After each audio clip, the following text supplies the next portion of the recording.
Ito ang inyong Godfather of Motivations, Budong Network, nagbabalik sa inyong mga lente. Sa video na ito, pag-uusapan natin ang 7 hard pills na kailangan mong lulukin para ikaw ang mag-take control sa iyong buhay.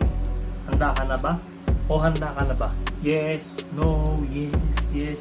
O sige, tara, let's shake the leg. Unang-una, there's someone there na less qualified kaysa sa'yo.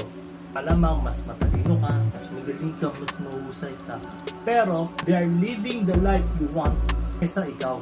Alam mo bakit? Simple lang dahil they took an action. Kumilos sila. Gumalaw sila. Pangalawa, literal naman talagang life is short eh. Oo, maiksi ang buhay. Kung suswertein ka, sabi nila, you have 4,000 weeks para mabuhay. O ano pa hinihintay mo? Mag-book ka ng flight, pumunta ka kung saan mo gusto pumunta. Magbakasyon ka na. Mag-apply ka na ng trabaho, lalo na kung dream job mo yan. Magsimula ka na ng negosyo. Basta legal ha. At higit sa lahat, stop putting limits to yourself. Always remember, galaxy is the limit. Number 3, wala namang masama for the gratifications.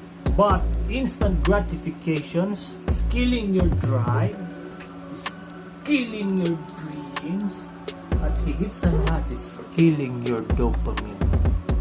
Pang-apat, the more na mas natatakot kang gawin ng isang bagay, ay malamang sa malamang, yun yung bagay na magpapabago sa'yo.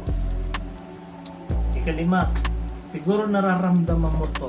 Alas 3 pa lang ng hapon, pagod ka na. Araw-araw. Alam mo bakit? Kasi yung cellphone mo, dinadala mo hanggang sa pagtulog. Ika-6, totoo naman, setting boundary, mahirap naman talaga. Alam mo kung ano yung mas mahirap? Yung natitaken for granted or natitake advantage ka. Itong number 7 at pinakahuli, magugustuhan yung pakinggan ito. Totoo, promise. Kung ikaw, willing ka mag-spend ng 8 oras araw-araw para trabahuhin ang pangarap ng ibang tao, malamang sa malamang naman, afford mo namang gumastos kahit 1 oras lang araw-araw para trabahuhin mo naman yung pangarap mo. Am I making sense to you now? Share this goddamn video to your loved ones. Sabay-sabay tayong mag-grow sa buhay.